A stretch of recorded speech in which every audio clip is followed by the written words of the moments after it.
sur Paris, il y a une forme de résistance au pouvoir qui s'est organisée depuis quelques décennies. Et on était déjà, on avait l'habitude de travailler en collectif, en association, en regroupement, en comité de soutien et autres, par rapport à tout ce qui se passait en Tunisie depuis quelques décennies. Donc, quand le 17 décembre, quand a eu lieu la première manifestation, la première marche pacifiste à Sidi Bouzid, effectivement, l'élan a été de se dire, bon, on se réunit et on organise un collectif de solidarité avec Sidi Bouzid et on fait quelque chose. Donc, on a réussi à nous mobiliser assez rapidement, à nous organiser, parce qu'on est habitué on était un peu le bastion de résistance et un peu les porte-voix des Tunisiens qui étaient privés de parole et censurés. Et on était un peu les relais des mouvements sociaux en Tunisie depuis quelques décennies. Donc Mahdine, qui est présent là, pourrait en témoigner 10 fois plus que moi, puisqu'il a fait partie de ces organisations depuis le départ, depuis quelques décennies également sur Paris. Donc c'est quelque chose donc, qui s'est organisé assez rapidement. Par contre, aujourd'hui, la presse, effectivement, la Tunisie fait la une de la presse depuis 15 jours, mais ça n'a pas été au départ. Au départ, on a eu une espèce de course contre la montre et un travail de lobbying à faire d'une extrême... et c'est toujours la même expérience, on a toujours vécu cette expérience par rapport à la Tunisie. Pour faire bouger la presse ici, ça a toujours été extrêmement difficile et pénible, et on avait l'impression de harceler quoi, à la fin.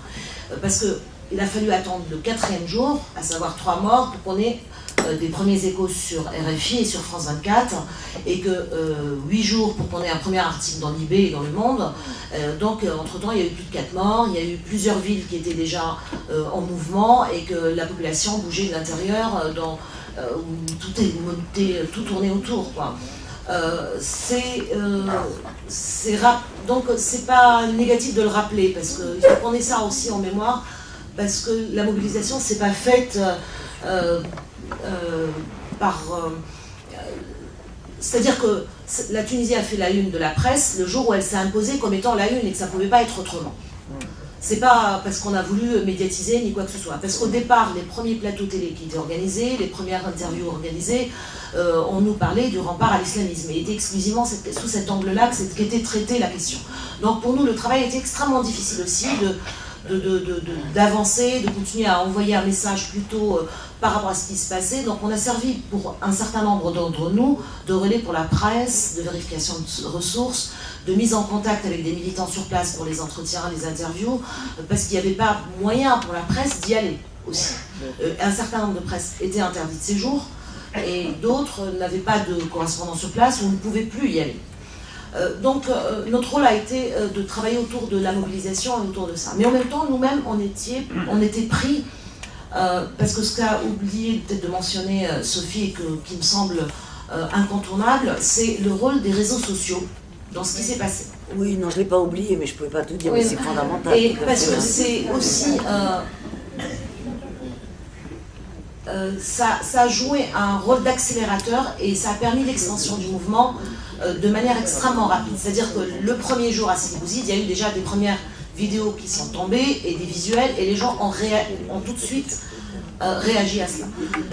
Moi qui étais dans Facebookeuse en tout cas, et à suivre et à être un peu à lire les blogs et à suivre un peu tout ce mouvement-là, je me suis rendu compte que ce qui s'est passé sur la toile et ce qui s'est passé au travers des réseaux sociaux a été quelque chose qui a permis aussi de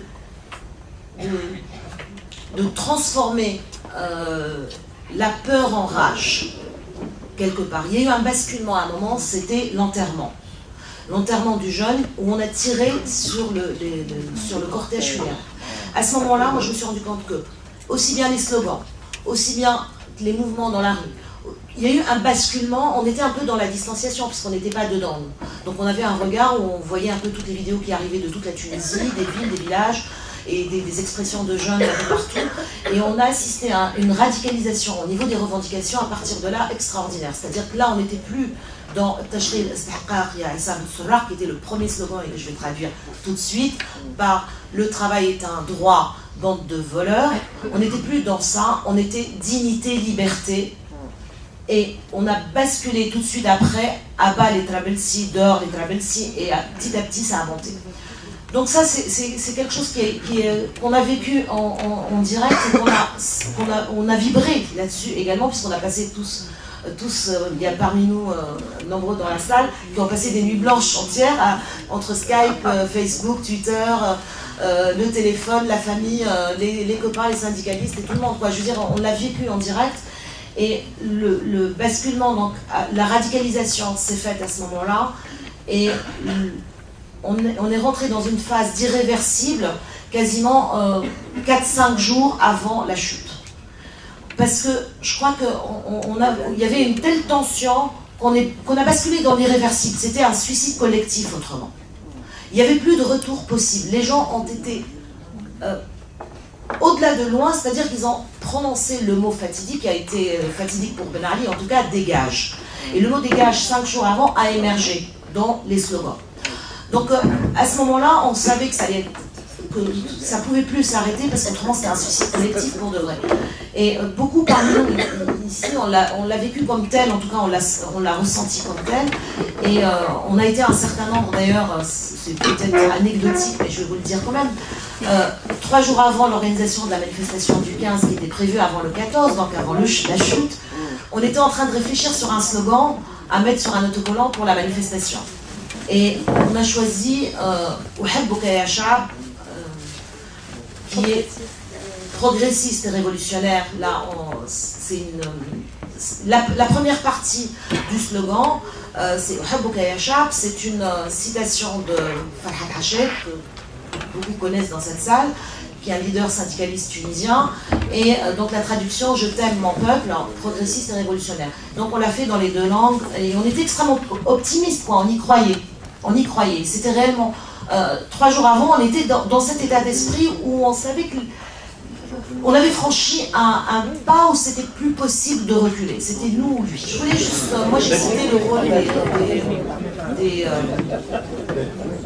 de Facebook, Twitter et des réseaux sociaux. À quel niveau ça a été quelque chose d'extrêmement puissant. Quand vous organisez une manifestation et vous réunissez après pour dire comment vous allez faire, vous allez vous organiser, quand on est en démocratie, on peut le faire. Et on se rebooste, on se redonne du courage, Là, il n'y avait pas de possibilité de le faire à l'échelle de la Tunisie, donc ça se faisait via ces réseaux-là. Les gens se redonnaient du courage, s'organisaient, se rebooster et redémarrer. Et donc il y avait une espèce de tension qui montait à celui qui allait être le plus créatif, le plus osant, j'ai même vu des vidéos de jeunes qui étaient à des 15-16 ans, qui au départ du mouvement étaient plus dans un mouvement, le village d'à côté a fait, nous aussi on est capable de faire. C'est pas seulement eux les hommes, nous aussi on est des hommes. Et on a entendu des commentaires vraiment d'adolescents qui étaient complètement dans ce registre. Et je voulais rappeler également que cette révolution ne s'est pas faite sans les femmes, parce qu'on a parlé. Il y a eu énormément de femmes dans la rue. Les femmes ont été arrêtées, des lycéennes et des étudiantes ont été arrêtées. 2 femmes sont mortes. Et donc, les femmes étaient extrêmement présentes dans toutes les instances.